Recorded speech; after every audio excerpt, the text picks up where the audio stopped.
maybe I'll ask one or two questions before we open up that maybe are sort of inspired by one or the other presentation, but I think it's important if you both have something to say that we could have a conversation about it. But I think what really struck me about your presentation, Olivier, and I think it also in a certain sense was implied in your presentation, is this subject of denial. There's a lot of it about, I think. You were talking about it in terms of denial that race matters, denial that history matters. But in this sort of manifestation of culture war that seems to be sort of happening now, it happens a lot. You know, people say that climate change doesn't exist, or some people say God doesn't exist, or some people say, you know, gender studies is just a construct. You're wasting your time. It very often just sort of shuts down a debate, I think, and it seems, from certain perspectives, sort of irrational. How do you deal with this? Wow. Yeah, I can begin. You want to begin? No, go ahead. No, I would say something I try to stress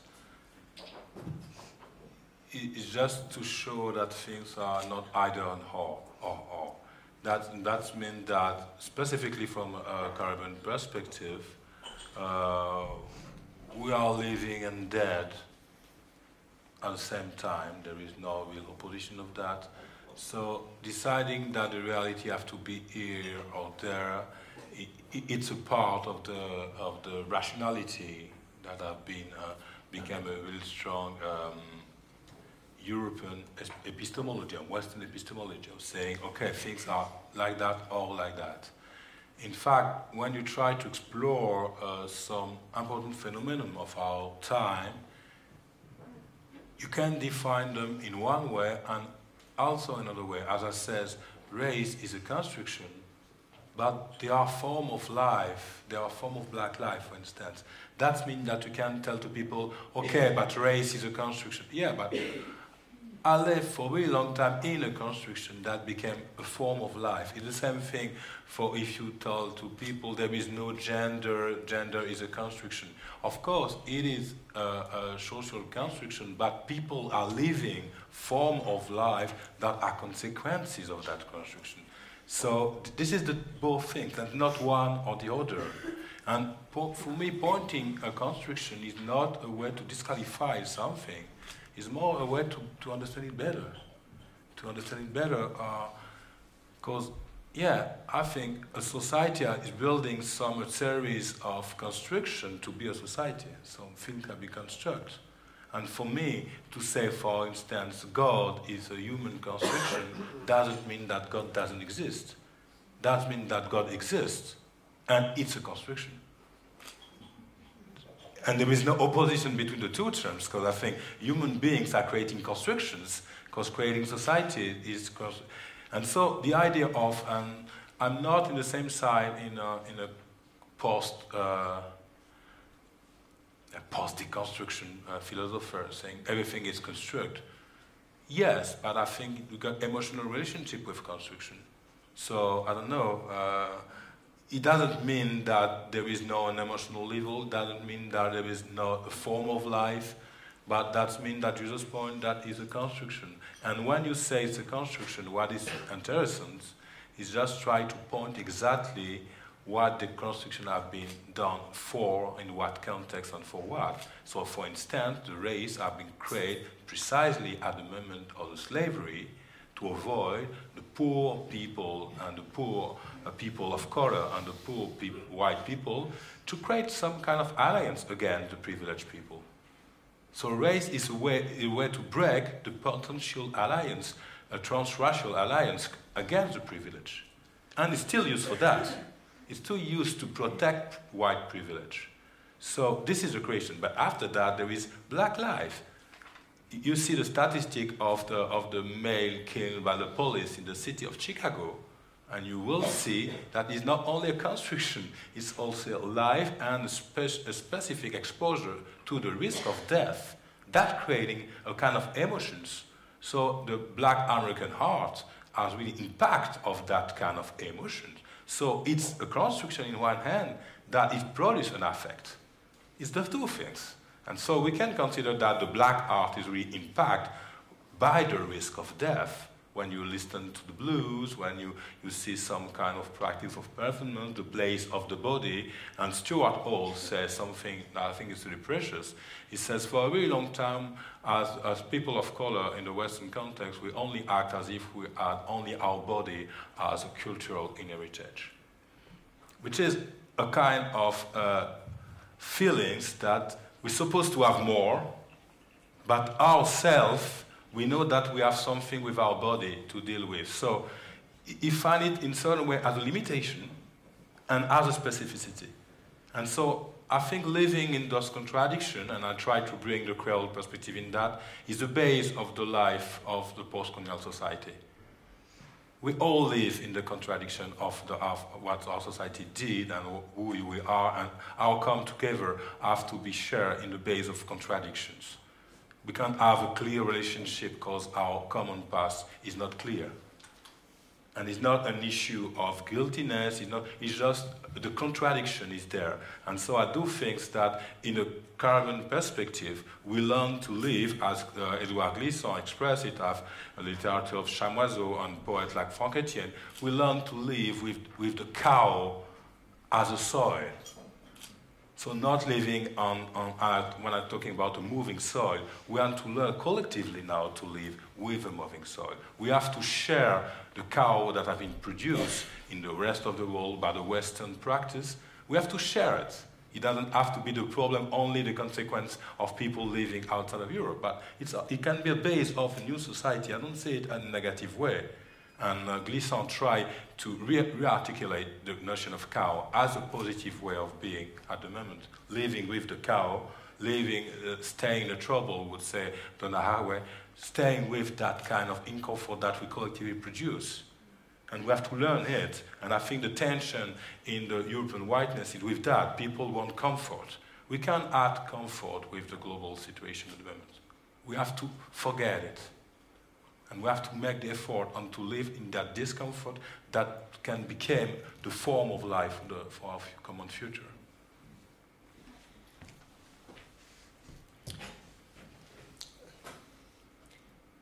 I think, I mean, you're a very articulate person, and I think part of the issue for me is that with this whole thing of denial and sort of, or should I say, sort of shutting down debate, is that it's very often sort of people think it's sort of connected with one ideology or another, you know, and maybe that's part of the problem, you know. Maybe often these sort of discourses that are obviously sort of inherently important, maybe they need to be sort of decoupled somehow to allow like actually like a conversation to happen about these things. But I don't know. Luísa and Fabíola, do you have any thoughts about this issue of denial? Well, I think that Olivier put it quite well, that it is important to state that things are constructions. Our reality is a construction, and so our perception of reality. And so obviously all of the little concepts and theories and environments that we organize for ourselves and that we determine are constructions, and I think that it is important to understand them. And like Olivier said, it's very, very important to understand why we decided to establish these constructions, to what purpose, and how we decided to also articulate them or not.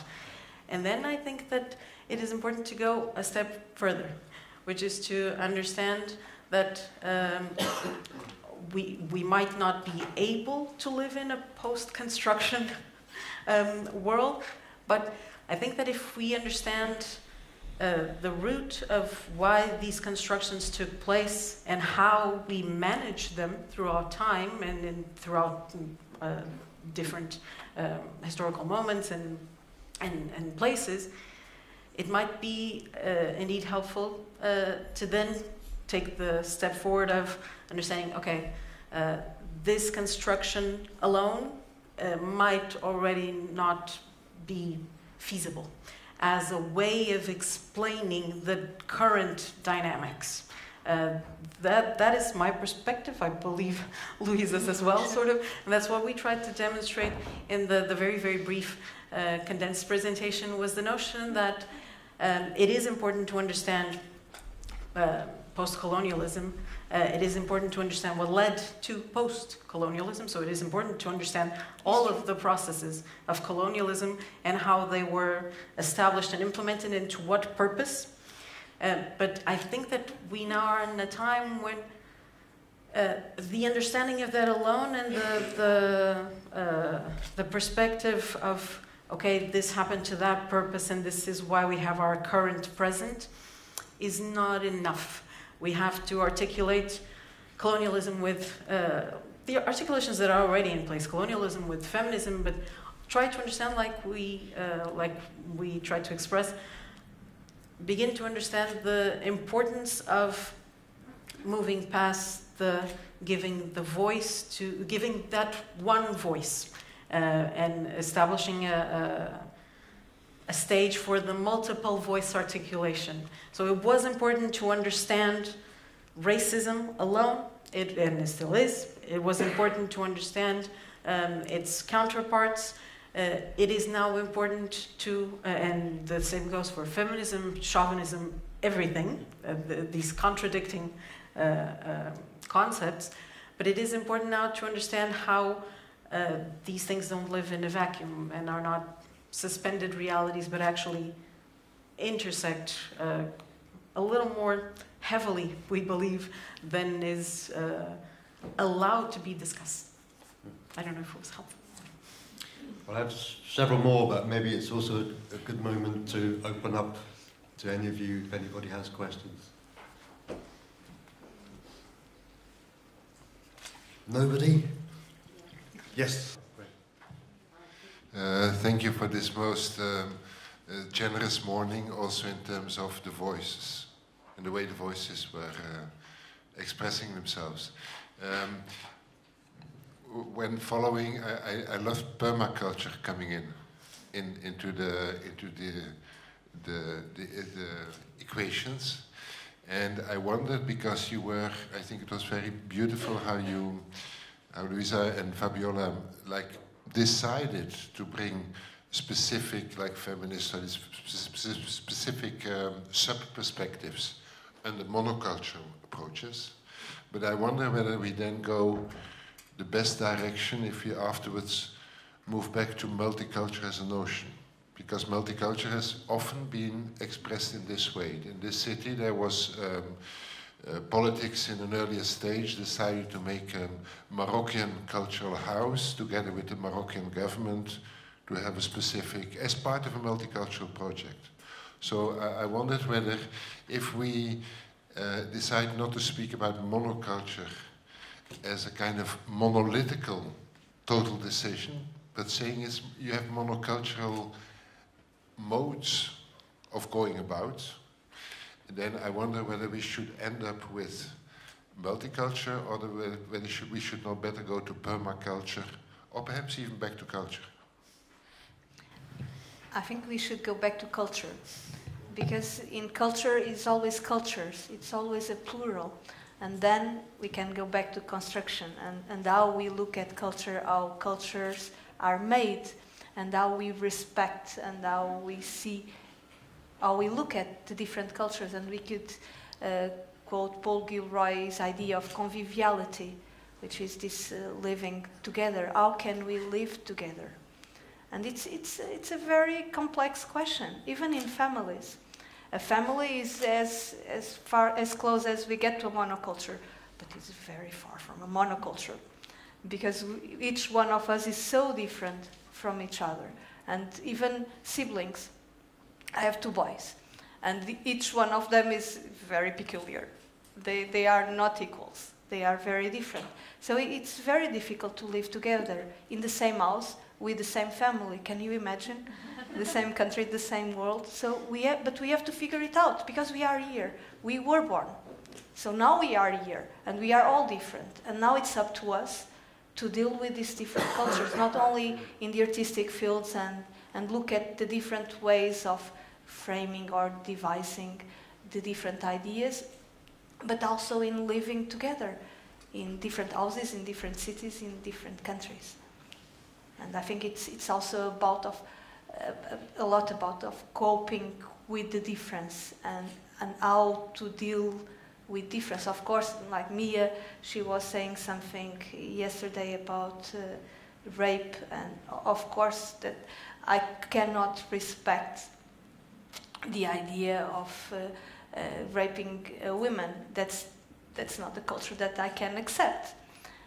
But I also cannot accept that we have this idea of opening the doors of whatever country, because it should be open just as a taken, because we are all people and we can live together, because again, we were all born. Now it's up to us to deal with this, that we are all here and we should all be equal, to have the same stand, to have the same voice. We should all have the same opportunities to have a say. So, I'm not sure if this responded to your question. Yeah, I would like to just add something about the example you take, because taking the family, which is a really hardcore construction, as a point of departure is not so natural. I think in a feminist perspective, I would say not beginning with family first and creating other kind of families. It's normal that we don't find a way to live together in the kind of family True. that have been built in our society, and we have to be able to choose our family and to produce our family. When I said during my presentation that we have to choose a body, it's just also a way to open even to what we think is really us, that we still have some space to experiment what kind of body we want to perform, to have, and to work with. And it's the same with the family. I think I try to stress with the plantation example that we can't build that society in a plantation. This is the problem. So we have to find all the places, we have to find all the movement, we have to move from the space we are instead of trying to find solution. Imagine the Maroons coming back to the plantation and talk with the master to find a common solution. Imagine that idea. He says it's really weird. No, they can't come back. The only thing that can happen, and there is an expression he calls, he says to bring the master in the mangrove. The translation is that. The only things that we can do is that to move everybody in that kind of uncertain places that are mangrove. But I think we have to consider, and this is also an institutional problem because it was really the base of the invitation here to reflect about the situation of the institution. I personally know the person that thinks it's possible to decolonize an art institution as they are now. And I don't want to take part of it. I think that we need all the places, and with the relation in between all the places, art institutions will move themselves, but I don't want that we keep on considering there is some core, there is some lighthouse, and we are around. There is all the places in the shadows that we have to learn to live in, all the ecology, all the places. We have just to multiply the potentiality of staying, on being, on living, and instead of saying how we're gonna save the life of the old master which is sick. If he's sick, he's gonna die. I'm sorry, but it will happen. At some point, it will happen, and somebody else will come. And I think this is a process of living and dying that are not to be a drama. This is a process of life. And so the problem is that we don't nourish all the potential places to have a kind of permacultural approach. We just want to save the old master and the old house. How to do? I don't know what to do. But you can't ask the slave to come back to the plantation to cure the master. It's just not possible. I think it's nonsense. Imagine that is a nonsense. So you just have to find another places, other islands. I don't know, the son or the daughter of the master decide to live with a Maroon to make indigenous to create new alliance. But you can ask all the people come back to the plantation to save the master house. I can't imagine that dynamic today. So just to say that. But the house of the master will change if everybody's changed around. So it's more the environment we have to care of, what is around. Is there any possibility to have some alternative places here in Brussels? And I know the space, which is now closed. And I think we need 100 small space like that, and all the rest will change. We don't need to care about the change of the center, because the center will change if the rest of things change. I think, so it's more try to cure things from the periphery instead of try to cure the center. This is what the plantation is made for. And you don't think that has been happening already, naturally? And I'm coming from a perspective of, I understand what you are saying, and I have a personal history that allows me to have, sorry, to have a perspective. Very briefly, I'm Portuguese. I come from Portugal. My father is Angolan. My father's family is black, and my father's family was on one side of the colonial Portuguese war, and my mother's family, I have uncles and my great-grandparents who were on the other side. And we are a family, and everyone sits together at the same table. 1.5 generations after. So, you know, this wasn't 200 years ago. This was not even 60 years ago. And so, from my perspective, I see that that has been happening in the peripheries. Individuals do change, and individuals do find ways of living outside of master frameworks of how things work in the center and how the constructions are. I think that there have already been little adaptations and little different ways of life and different lives that have been co-created by both sides. And so I have that perspective. Obviously, every different country has its history, and the relationships are always different. But I do believe that the example that you gave of the plantation is a very apt one, in the sense that it demonstrates the stratification and the organization of these constructions. Or maybe I'm an optimist, but I believe I see already that there have been a few developments. Yeah, but I'm super optimistic too, so we share that. I'm not a pessimist, but I just say that I think it's happened a bit. But I think in the institutional questions, now big institutions are calling from the periphery to save them, and this is not the moment. It's happened to me, it's my experience. I'm coming from the outskirts, I became a well-known curator in France, I built my own tools to work, and now I can have a week with an invitation in a big institution in France. And so I can't spend my time finding solutions for them. I have to care of my people. And I think it's just that at some point you create an existing thing that is echoing, you know that it exists. It's the same thing for the plantations, you know? When some slaves understand that some Maroons were living in the jungle, it created the dynamic, you know, of the liberation of slaves. Because, you know, the abolition come really late in the process, and just to tell you, abolition is an economical decision. That means there is so many Maroons out of the plantations. That is not a good business anymore. So the abolition is to say, we stopped with the slavery and now we're going to work with poor workers. Because when there is so many people moving from the plantation, so many run enslaved, then the system of plantation was not economically sustainable at the end. This is, again, not a moral decision, but an economical one. And so I do think that the more the people are living in other form of life, the less the central model is attractive. And so that's it. I don't think we have to be against or for, but just developing another environments, you know, create a new climate. So I do think that there is something that it can come from, as you say, little by little, but not saying we are against or for. We have to come back to that place. But just to say, we create a new climate. When you plant trees around the city, you get a new climate. And so with that new climate, something happened that we don't know. I don't know the society to come. You don't know neither. We just try to create conditions.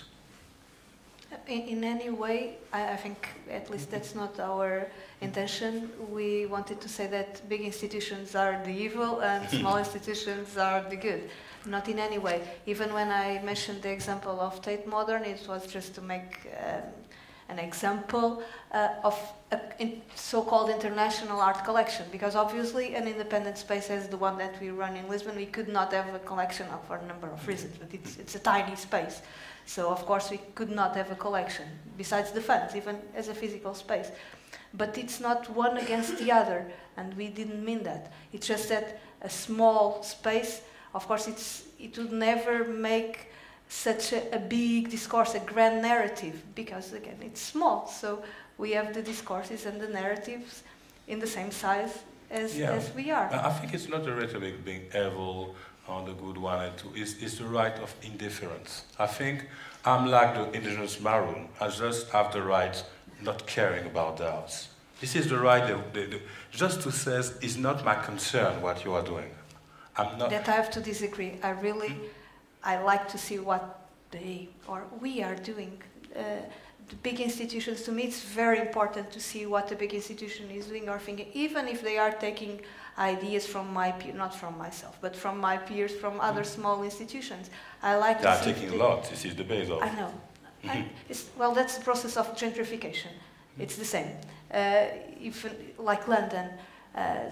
The outskirts of London, now it's the center of London. Areas like Brixton. When I lived there back in 2006 to 2008, Brixton was like as dodgy as you would find in London. Now it's a very nice area of the city and it's ultra expensive. Because artists went there, they turned the city a nice place to live, and then of course the center, the people from Mayfair want to have a flat there. So this is how it goes. And institutions is a bit the same. Bigger institutions take ideas from, but the ideas are there, and I don't see authorship in that way. But anyway. Yeah, but there is no liberal economy of knowledge. You can say you don't see, I see something. I think ideas are not free as nowadays. But I also think there is a reciprocal fashion. We also look, at least I look at big institutions and I take some ideas from their practices as well. Okay, I don't. I'm really sorry to interrupt. I hate sort of stepping into a free-flowing conversation, but unfortunately we have run quite a bit over time. It's my fault. But I'd like to thank you really for some very rich presentations and conversations, and I think there are some useful notions, subjects there that I think will probably carry forward into the rest of the day as well. So I hope you can all join me in thanking Luísa, Fabíola and Olivier. Thank you.